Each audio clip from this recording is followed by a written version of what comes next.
Bueno, cuando examinamos las negativas cifras macroeconómicas que Javier Milei ha alcanzado en menos de 6 meses de gestión, nos preguntamos, ¿quién tendrá más resistencia antes de caer desplomado? ¿El gobierno o el pueblo argentino?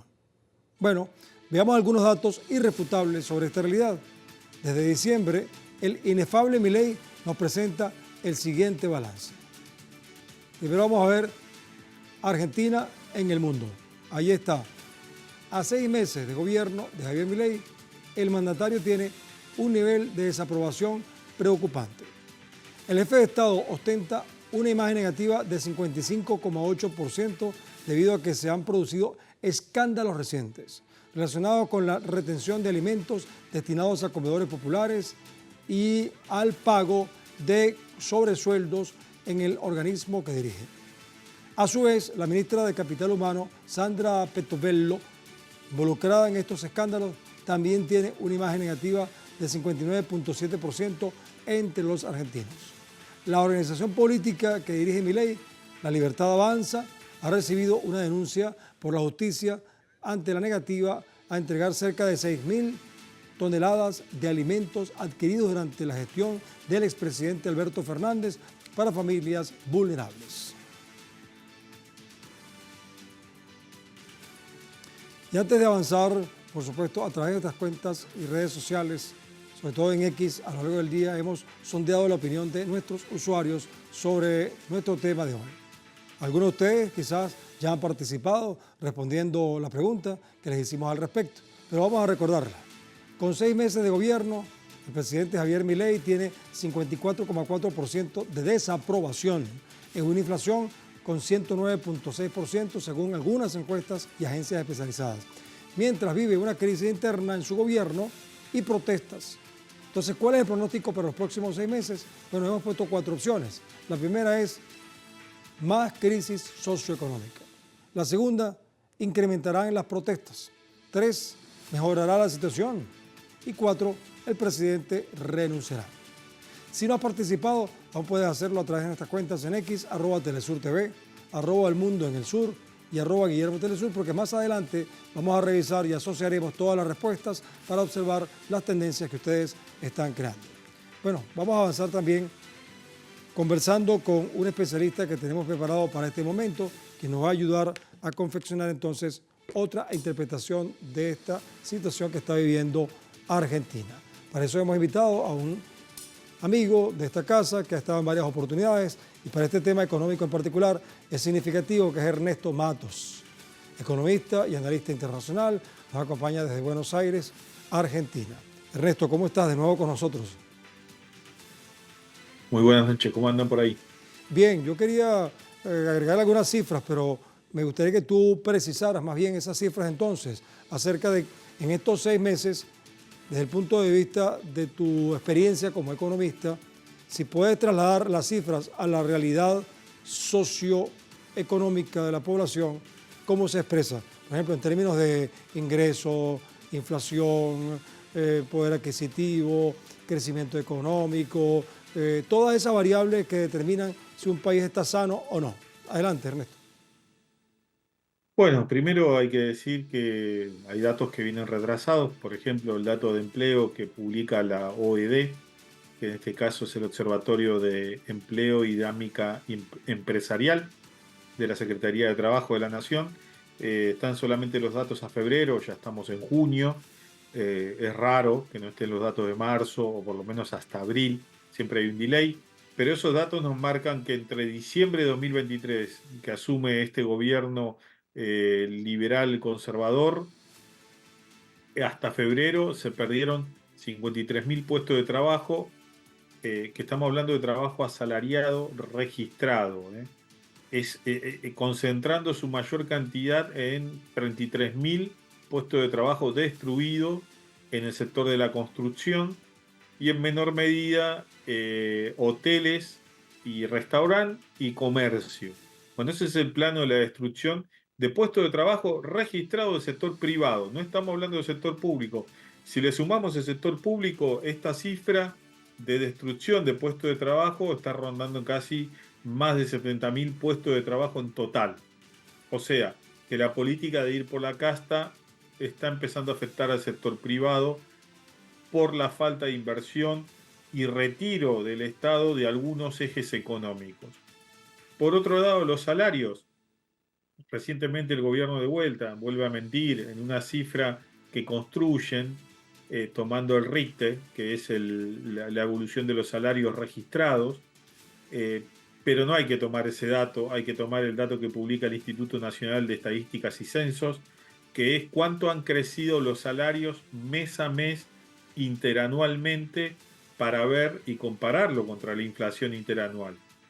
Por ejemplo, el salario registrado del sector privado, este que decíamos que se destruye, creció casi 197% a marzo-abril, y la inflación a marzo-abril fue casi de 290%. O sea que tenés casi 90 puntos abajo el salario todavía. Pero tomamos la otra punta de esto, los salarios no registrados, que son los salarios de lo que se denomina comúnmente la economía popular, la economía informal, el monotributista, digamos, ¿no? Aquel que trabaja registrado o en changa, pero que no aporta que no tiene una relación de dependencia como el asalariado registrado. Ese sector, que es el que mayoritariamente votó este gobierno, creció un 124%, cuando la inflación es casi de 290 puntos. O sea, está más de 150 puntos abajo del nivel inflacionario. Y lo que el gobierno prevé como una baja mensual, tal vez baje la inflación de 290 a 280.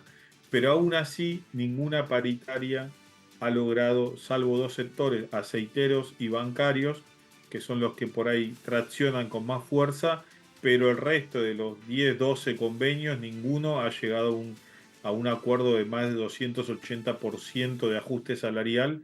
Y bueno, entonces con esto lo que se demuestra es que el ajuste lo pagaron los trabajadores en su conjunto, con salario y con despido. Ernesto, antes de que me respondas la pregunta que te voy a hacer, voy a precisar algunos datos, pero te dejo pensando, si tú dices que hay 70.000 personas que han perdido sus empleos, yo no sé cuál es el promedio de personas por hogar en Argentina, pero calculo que debe ser como la mayoría de los países latinoamericanos, 4 personas por hogar. Si son 70.000 personas que han perdido empleo, calculo yo que son entre 280 y 300.000 personas que se han afectado directamente por esta falta de trabajo. Eso me pregunto yo, ¿qué está haciendo esa gente para sobrevivir, para comer, para cubrir sus costos, en fin? Pero antes que me respondas eso, ahora las cifras oficiales traducen estos 6 meses de gestión ultraderechista en inflación, pobreza y pérdida del poder adquisitivo. Las medidas implementadas por el presidente Javier Milei, lejos de luchar contra la crisis económica, la han incrementado.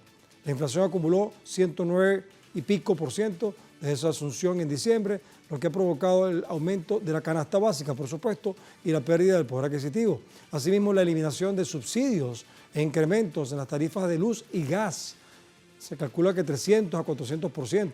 Y también afectan directamente el bolsillo de los más necesitados. Bueno, a esa pregunta que te hice antes le agregamos esta cifra, Ernesto. Entonces, ¿cómo está haciendo la gente que tiene bajos ingresos, pero peor aún, los que ya no tienen ingresos porque están desempleados? Pues no sé qué está pasando, cómo está sobreviviendo esa parte de la población. Bueno, por eso esto es lo que llamamos la miseria planificada. Hubo dos momentos en el que se hizo esto, ahora y durante la dictadura cívico-militar, pero con el antecedente del Rodrigazo, digamos. Esto es un Rodrigazo permanente, porque hay facturas que van a llegar, más o menos ya están llegando, ¿no? Facturas de gas a 30.000 pesos o 40.000 pesos en los hogares. Imagínate que esos son $1.1000, 10 dólares, 20.000, son casi 30 dólares por mes de gas. Hay que ver la luz, si no va a rondar también los 50.000, eso serían otros 50 dólares más, casi 80 dólares en gas y electricidad. Y eso es, digamos, un mayor ajuste del salario. Lo que está pasando con la mayoría de la población que se queda sin trabajo es que no está encontrando, o lo que encuentra son por salarios muy bajos, con más horas de explotación, digo, más horas de trabajo, lo cual hace que ni siquiera pueda llegar a tener, digamos, un descanso debido, ni siquiera se puede planificar, digamos, cómo hacer para cubrir el alimento, el colegio, el transporte, cuando se van a venir una serie de ajustes en la tarifa y encima las empresas no están vendiendo. Entonces, ¿por qué contratarían a otros trabajadores? Esto es lo que me parece va a empezar o está empezando a tener una implosión social si le sumamos que los jubilados todos los martes están haciendo marchas, porque bueno, también son los grandes afectados cuando les van retirando de a poco la cobertura médica en los medicamentos propiamente dicho. Entonces acá estamos asistiendo a un paro este miércoles, no solamente por la universidad, sino también por los no docentes, docentes y todo aquel que esté en contra de esta ley bases, que es la que quiere Milei y la que llevaría a la profundización de una mayor fractura social en la Argentina. Sí, es muy importante lo que acabas de decir, porque todo esto ha ocurrido sin que se haya aprobado la ley que él quiere que se apruebe. O sea, te puedes imaginar cómo será la cosa después que sea aprobada esta legislación, que bueno, no está fácil para él que la aprueben. Y es una oportunidad para el pueblo de que haya escape. Sí, es importante, Ernesto, que me aclares algo, pero antes que me lo aclares, te voy a hacer la pregunta. ¿Cómo es eso de una miseria planificada, una pobreza planificada? ¿A qué presidente con un poquito de sensatez se le puede ocurrir planificar la pobreza de su pueblo? Mientras tú me respondes eso, te cuento que durante el gobierno de Milei se han afectado el consumo, la industria, las viviendas, el sector agrícola y la brecha cambiaria. La jubilación mínima en Argentina alcanzó más de 276.000 pesos, que es equivalente a poco más de $300. En junio de 2024, incluyendo el bono otorgado por la Administración Nacional de la Seguridad Social, el ANSES, que representa una caída real de 17,5%, mientras el salario mínimo en mayo pasado registró 234.000 pesos, unos $260, que traducen en una caída real de 29% considerando la inflación. A su vez, el consumo de carne, increíble, en el caso de Argentina, que es productor de carne y exportador, el consumo de carne por habitante también experimentó una caída de 6%, alcanzando los 49 kilos anuales por habitante, y tan sabrosa que es la carne argentina. Y en cuanto a la venta de electrodomésticos, hasta marzo de 2024 se registró una caída de 47%. Bueno, Ernesto, ¿cómo es eso entonces que un presidente está planificando la pobreza o la miseria de su pueblo? ¿Por qué? O sea, no sé, se supone que debería ser al revés, darle prosperidad al pueblo. Sí, pero lo que pasa es que cuando el presidente dice soy un topo que viene a destruir el Estado de adentro, no se olviden que la caracterización, la metáfora de decir topo es que trabaja para alguien, ¿no? Que se infiltra para hacer algo. ¿Para quién trabaja? Bueno, el gobierno de Milei está claro, trabaja para los intereses no solamente británicos y norteamericanos, sino también israelitas en la Argentina por una planificación de la miseria que quiere decir llevar a la gente a la subsistencia. En tal caso, ya estamos viendo que hay más de 50 personas murieron desde que el gobierno decidió ajustar el gasto y no otorgar medicamentos oncológicos, y eso es una miseria planificada. Cuando vemos que la leche, el consumo de leche, te faltó ese dato, cayó un 20% en el primer trimestre, estamos viendo que niños que no crecen con una determinada alimentación en carne, leche, pan, son futuras personas que no van a tener la posibilidad de desarrollarse cognitivamente en las universidades cuando tenemos que pensar el desarrollo. Entonces, esta miseria planificada va a la involución de la sociedad argentina. Y esto es lo que nosotros estamos advirtiendo, que es la miseria planificada por parte, que ya lo hizo en su momento la dictadura cívico-militar, con el apoyo del FMI, y vemos que el apoyo del FMI hoy está junto a este gobierno, porque justamente va a ser una colonia norteamericana para jugar los intereses geopolíticos y estratégicos en la región, y ya lo está haciendo, digamos, ¿no? Entonces, por eso decimos que esta miseria planificada no es solamente un loquito suelto, sino que es un topo de intereses norteamericanos en la región y que viene a hacer su trabajo, digamos, ¿no?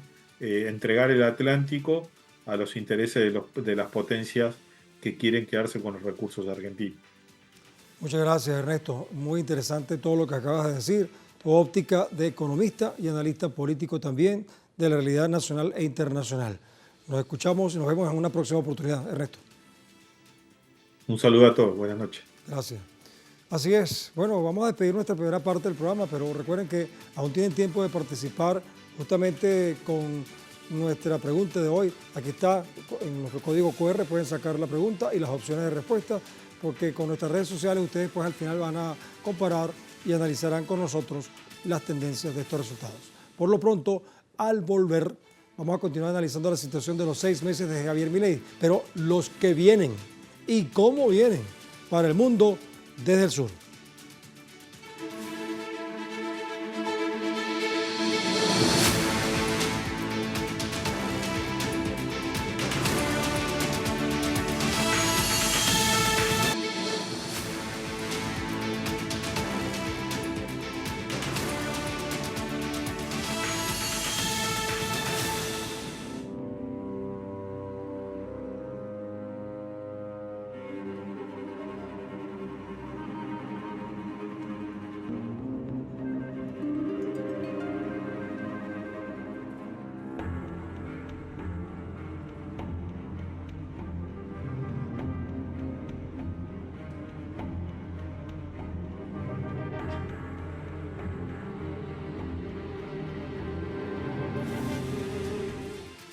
El presidente Javier Milei ha realizado varios viajes internacionales en sus primeros 6 meses de gobierno.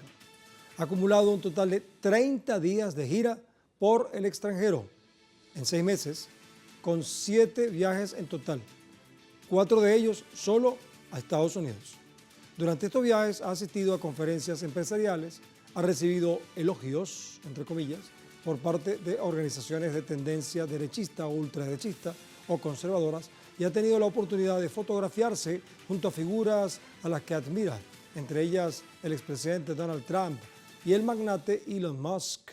En Europa, Milei participó en más visitas de carácter oficial, sin embargo, siempre mantuvo su activismo en la batalla cultural contra el socialismo. Pues bien, ahora para seguir adelante sobre este tema, vamos a conversar con otro amigo de esta casa y de este programa en particular, que es Alberto Cremonte, que es comunicador social, es periodista, colega, redactor y docente en comunicación social por la Universidad Nacional de La Plata. Alberto, bueno, entonces ya con Matos medio visualizamos los 6 meses anteriores. Ahora, ¿cómo visualizas con la mayor rigurosidad periodística posible? ¿Ya? No te pido objetividad, porque sabes que los periodistas, por más que nos exijan que seamos objetivos, no podemos serlo, porque somos seres humanos, pero sí con la rigurosidad que nos obliga nuestra ética periodística. En los próximos 6 meses, ¿cómo visualizas va a ser la realidad de los argentinos con Milei si es que llega a completar los 6 meses que faltan? ¿Cómo estás, Juan Guillermo? ¿Todo bien? Mira, en principio, esto que pones en duda, digamos, si llega a terminar o no sus 6 meses, yo creo que no hay, no están dadas las condiciones para que no termine su mandato. Me parece que las condiciones sociales no están dadas para que ocurra algo de eso. Y de acá al futuro, lo que está ocurriendo, digamos, uno también lo ve con esta subjetividad de la cual somos, de la cual pertenecemos los periodistas, digamos, cuando hablamos desde un lugar, y a mí me toca hablar, bueno, justamente de este lugar, que los 6 meses que vengan o los 2 años o 3 años más que falten no van a ser los mejores para la Argentina, de eso no tengo ninguna duda. Me parece que esto que el compañero economista daba con datos reales y fehacientes de lo que está ocurriendo, me parece que es solamente la puntita del iceberg. Todavía en Argentina venimos con cierto viento de cola y ciertas reservas que nos permiten aún aguantar este gran chubasco al cual nos está sumergiendo este gobierno súper neoliberal, súper neofascista, digamos. Todo lo que está corrido a la derecha lo podemos tildar a este gobierno. Me parece que incluso hoy salió a festejar el triunfo de las derechas en el Parlamento Europeo y también nos pinta desde ese lugar hacia dónde va la Argentina. Digo, no va a un buen puerto. Entonces, bueno, me parece que también va a depender de lo que ocurra este día miércoles en el Senado de la Nación, con la votación de la ley bases, y una cosa será con una ley bases aprobada en el Senado y otra cosa será con una derrota de esa ley bases en el Senado de la Nación. Para esto va a haber una gran movilización planteada a la Plaza del Congreso, donde todos aquellos que creemos que el camino es la calle y es plantarnos a este gobierno desde este lugar, me parece que eso va a sentar, si se quiere, las bases de acá al futuro, a estos próximos 6 meses que tú planteas. Me parece que el comienzo de esos 6 meses está planteado a partir del día miércoles, 12 de junio, en la Plaza del Congreso de la Nación, para decirle no a esta ley bases. Sí, Alberto, vamos a precisar ese dato que acabas de dar. El Gobierno Nacional prepara un decreto de necesidad y urgencia para agilizar los despidos masivos y la privatización de empresas. Para Milei, uno de sus principales objetivos es la desarticulación del sistema público de transporte, especialmente tras usar el lamentable choque de trenes en Palermo de hace un mes como un pretexto para alcanzar su cometido, que además desencadena la reorganización del financiamiento a empresas públicas y despidos masivos de empleados, permitiendo así la privatización de las mismas y la llegada de nuevos inversores. Bueno, eso es parte del escenario de lo que está planteado. ¿Por qué tú crees que no va a lograr la aprobación de esta ley que sería aún más dura para los argentinos? Yo creo, en principio no pongo en duda, digamos, que si lo va a lograr o no. Creo que la resistencia de la gente en la calle va a marcar un poco el camino a los senadores y a quienes tengan que ir a levantar la mano y a votar en una elección que va a condenar a la Argentina a paupérrimos números de aquí al futuro, digo, ¿no? Esto que tú dices de las privatizaciones de las empresas de transporte, ya lo hemos vivido en la Argentina en la época del 90, en la época de Carlos Menem. Por ejemplo, un dato que siempre va a ser llamativo: la red ferroviaria de Argentina, que cubría todo el país, o prácticamente todo el país, tenía alrededor de 95.000 empleados. Y cuando terminó el menemato, la era de Carlos Menem, funcionaba solamente con 5.000. Y todos los ramales ferroviarios, todos cortados. Entonces, cuando tú dices que este gobierno va a aprovechar el accidente de Palermo para ir por los medios públicos de transporte, yo creo que va a ir un poquito más allá. Ya, de hecho, los medios públicos son prácticamente muchos privados. Entonces, bueno, también me parece que ahí hay una disyuntiva entre lo que va a ocurrir y lo que está ocurriendo realmente. Hoy, cuando hablábamos de la imagen positiva y la imagen negativa, a mí no me preocupa tanto que tenga el 55% de imagen negativa. Sí me preocupa que todavía hay un 45% de la población que cree en este gobierno. Eso es lo que realmente me preocupa, y de cara al futuro es lo que realmente, a la cual, digamos, tenemos que apuntar a decir, muchachos, bueno, no puede tener esta imagen positiva todavía de casi la mitad de la población. Bueno, hablando de encuestas, Alberto, vamos a concluir el programa, pero me gustaría que te llevaras el resultado de la encuesta para que veas cuál es la posición de nuestros usuarios en torno a los próximos 6 meses que se le avecinan a Milei. También, si Javier Milei está viendo el programa, no sé si todavía está en el aire de Telesur, él puede apreciar cuál es la opinión de la gente. Recordemos la pregunta, vamos a ver. Con 6 meses de gobierno, el presidente Javier Milei tiene 54,4% de desaprobación. Como decía Alberto, pues la diferencia en aprobación de otra gente, una inflación de 109,6%, según algunas encuestadoras y agencias, pero mientras vive una crisis interna en su gobierno, hay protestas. ¿Cuál es el pronóstico para los próximos 6 meses?